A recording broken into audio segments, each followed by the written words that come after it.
this ordinance could change based on the Board of Health and City Council. This could be amended. This could, so I would say to hold tight on those questions if you have them till 2 o'clock and 4 o'clock tomorrow. 2 o'clock is when the Board of Health meets, 4 o'clock is when our City Council meets. Then we will know what businesses have to abide by once they ink us to the paper and this is either passed or not passed. And so to recap, we have moved to another level of response here in the City of Sioux Falls. Again, remember, this only affects the 80 square miles in the City of Sioux Falls.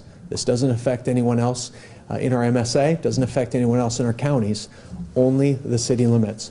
And as I've said before, the virus knows no limits. The virus doesn't know city limits. So we're doing what we can within the City of Sioux Falls. So with that, I have with me Dr. Mike Wilde again from Sanford is with us today, as well as Dr. Basil from Avera is joining me as well, VP of Clinical Quality, to answer questions on the clinical side of what we've seen.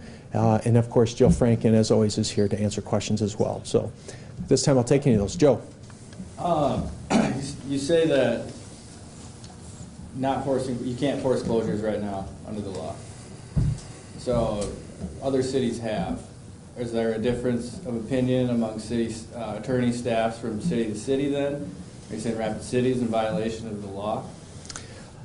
You know, we're not going to question how they're interpreting law and how they're reading law. I'll tell you that the way that we're interpreting the law that we have to abide by, because we're having to do this at the local level, says this is the most stringent step we can take and should take in order to prevent this city from potential liability and also take a really heavy-handed approach to public health.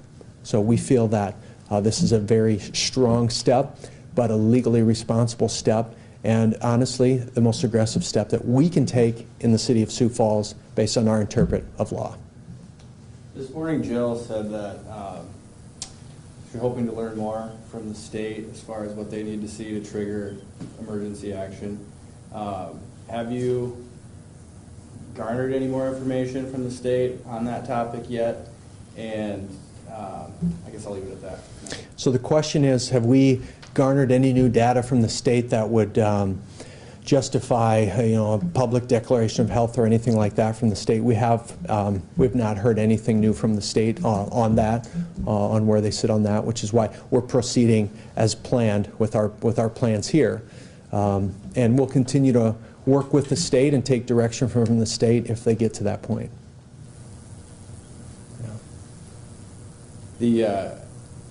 I don't want to dominate the questions here. Go ahead, but I Joe. don't see anybody else asking. So, did you watch Governor Noem's press conference this We did, morning? yes. And I mean, how would you grade the leadership coming out of Pierre right now? Obviously, you guys are a little bit wanting more than what you're getting right now. Can you talk a little bit about that? Well, there's a tremendous amount of pressure in these positions. I see it on a micro level. The governor has it at a macro level. And the governor is under a tremendous amount of stress and pressure to make the right decisions. So I have probably a different level of empathy for her than a lot of people would have right now. I will say that there are armchair physicians and CDC directors all over the city right now telling us how to react and telling us how to respond. And off camera here is two incredibly smart physicians. Behind that wall is another 24 tremendous leaders in our city. The governor has access to those same folks as well, and she is making decisions based on the information that's presented to her, trying to do what's best for our state. So I have a lot of sympathy and empathy for the position. She didn't sign up for this, I didn't sign up for this, but these are also defining moments where the community's looking to us to lead, and I'm trying to lead to the best of my abilities within the city of Sioux Falls. Can you give us the link again?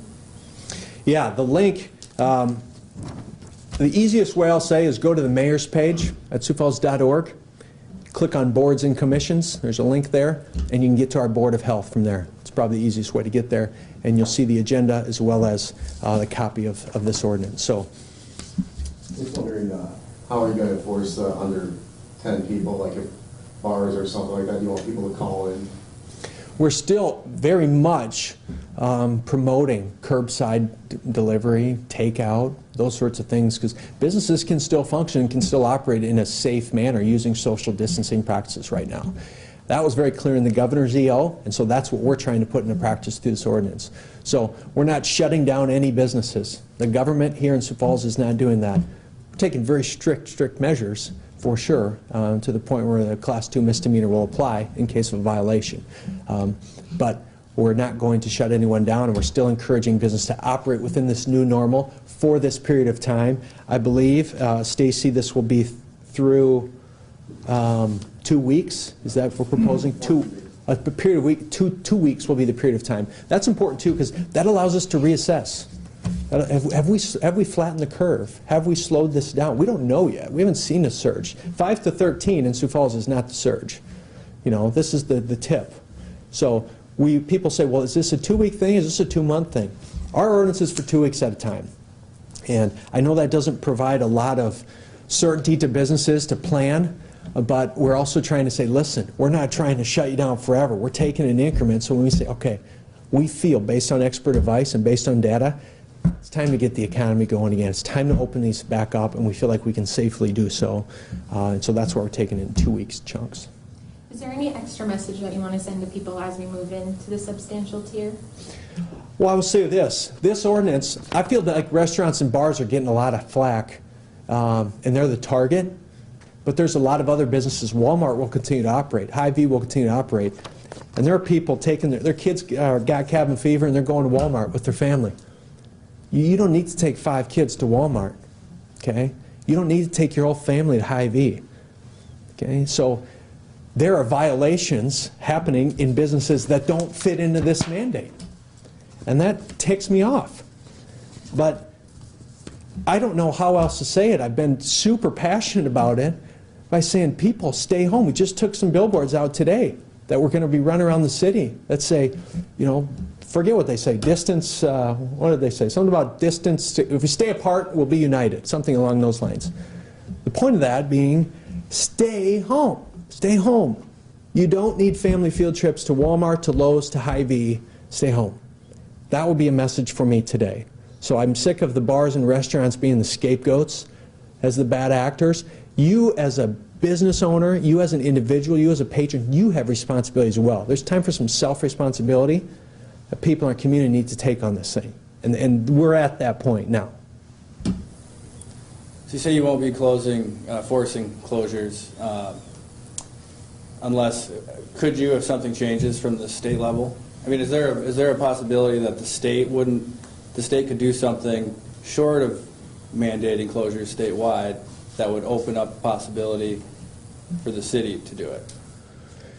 You know, the next level of this response is a public health emergency that could be declared by the state. That has not happened yet. That would allow both the state and municipalities to respond in a different way, probably a more collective way, if that would happen. So that would be the next tier. I know the governors and her team are looking at if and when the right time to do that is. And then if this passes tomorrow, it'll take effect at midnight tomorrow? Question is, when this passes, if this passes, when it's effective immediately. So I don't know how we say immediately, because if it passes at 5 o'clock, is it like we start enforcing it at 6? We're going to give some grace, you know, but immediately. So we're expecting businesses to begin immediately complying. Well, I would just wonder if, since it's not technically an emergency meeting, since it was noticed, when you guys took the first action, that was an emergency meeting, an emergency ordinance. It went in effect at midnight that night. Correct. So I wonder if the due process type thing. Question, come on up here. Question is a bunch of legalese, which I'm not good at, so I'm going to let my attorney speak to that. The question, good afternoon everyone, Stacy Koistra, City Attorney. The question is when an ordinance that would pass tomorrow would become effective. We're under a standing emergency declaration from the mayor, and so that would become effective immediately pursuant to city ordinance. Okay. So. Any clinical questions while we have clinicians here on what they're seeing with these new confirmed cases of community spread? for either of our physicians or for Jill? We were asked, are the 41 case just from the state lab, or is the Avera and Sanford labs included?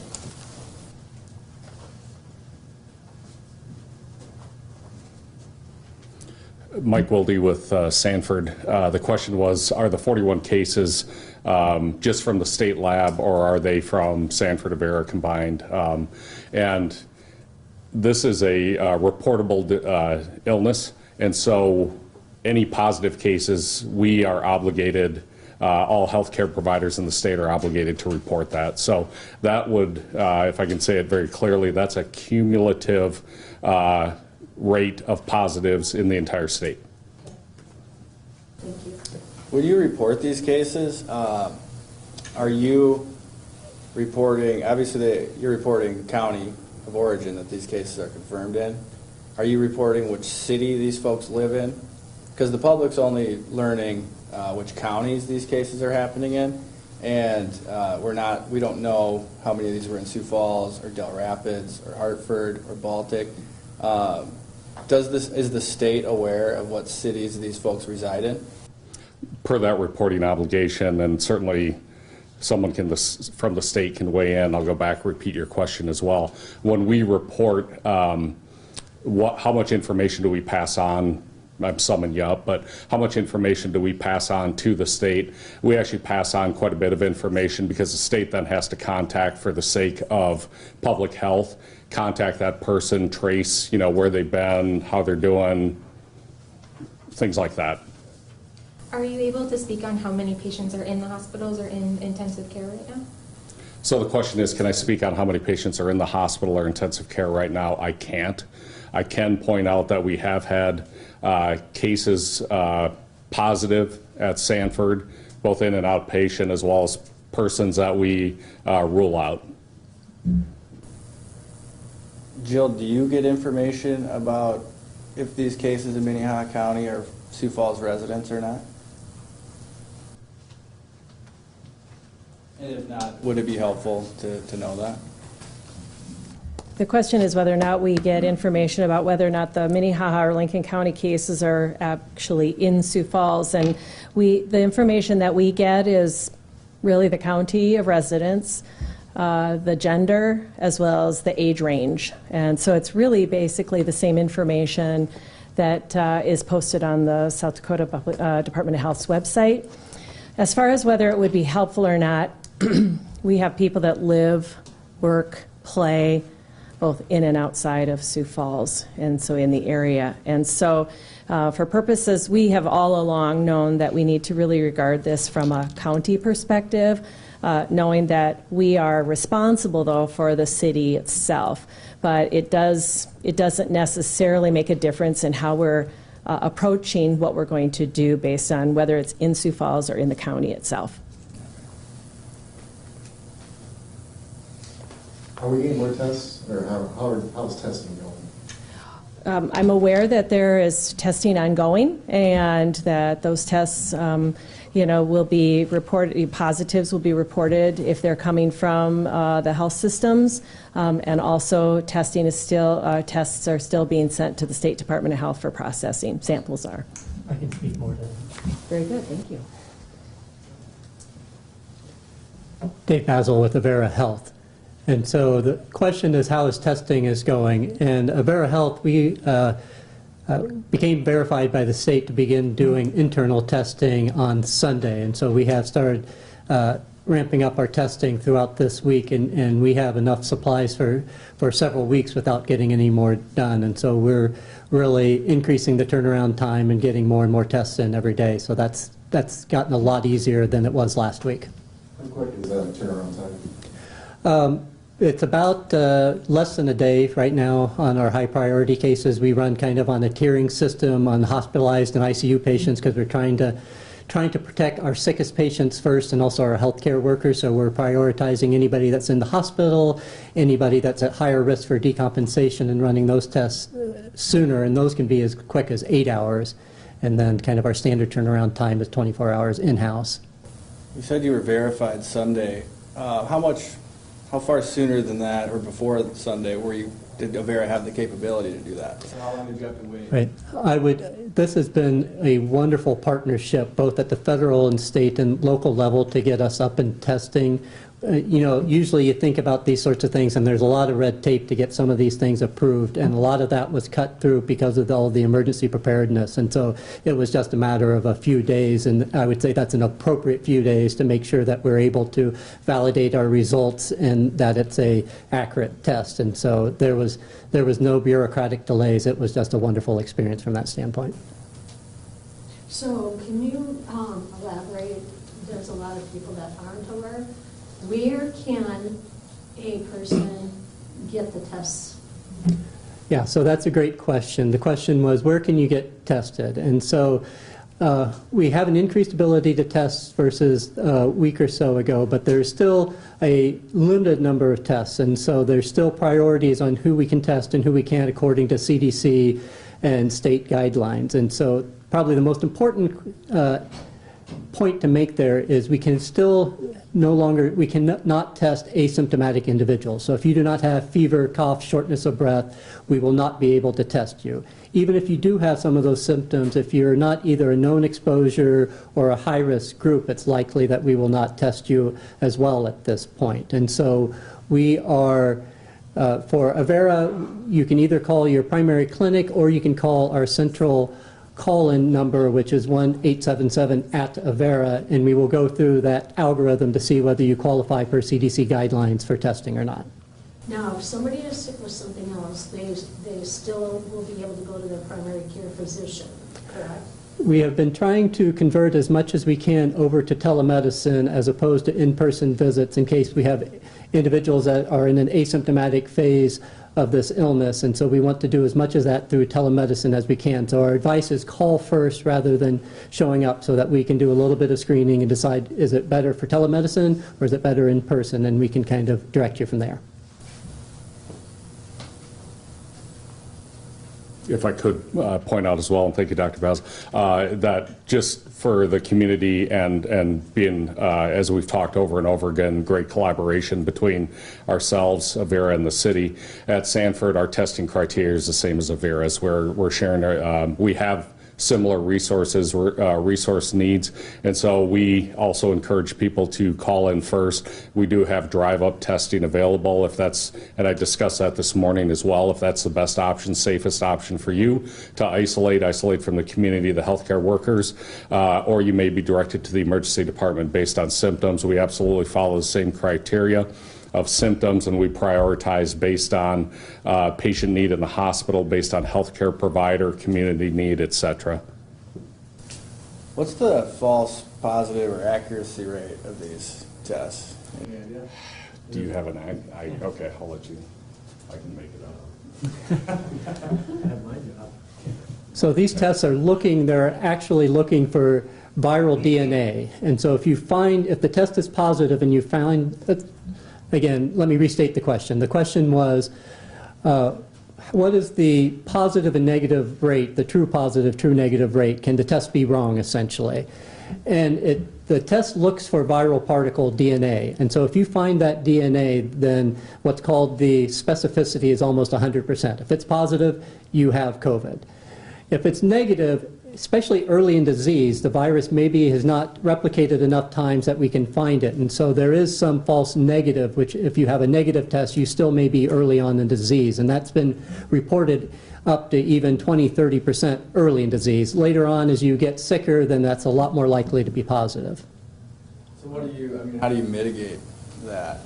It's like any test that we do, we correlate it with the clinical picture, and so we talk about that in the hospital. If we have an alternate diagnosis, so let's say they have a tumor that's affecting their breathing, that's probably why they can't breathe, and if we have a negative COVID test, then we believe that. If we have no other explanation for that same patient to be short of breath, then maybe we still suspect COVID, and so it all depends on the clinical correlation and the clinical condition. Can you explain the difference between the definition of disease and the definition of the virus? Right, so like anything else, we have viruses and we have bacteria around us, in us all of the time. And so the question is, how do you know if it's just a virus or if you actually have an illness because of that? And it goes back to symptoms. That's why we do not test asymptomatic individuals.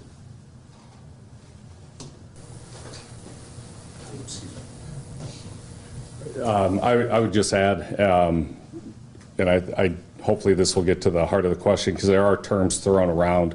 Coronavirus is the family of viruses. One of those is this particular virus, which is called SARS-CoV-2, and the illness it causes is COVID-19. So hopefully that clarifies it. So you'll see synonymous terms thrown around. Healthcare workers, all of us, kind of take it to mean the same thing. Yep. All right, we're going to wrap it up. I want to finish with one thing, though, and I'd love if you would cover this and get this out, because my office is getting hundreds of calls from employees. The only way I know how to say it is tattletaling on their employer. And the mayor cannot go into your bank and tell the bank president how to run the bank. So if you have a problem with the way that you're being limited on the number of toilet paper squares you can use, to the disinfectant available to you, you need to talk to your employer. You need not talk to the mayor. I can't fix those. I'm sorry that sounds trivial. It's probably the #1 complaint and concern I'm getting from people. Talk to your manager and your employer on that. So thank you for being here. We'll see you tomorrow at 10:30 for more updates.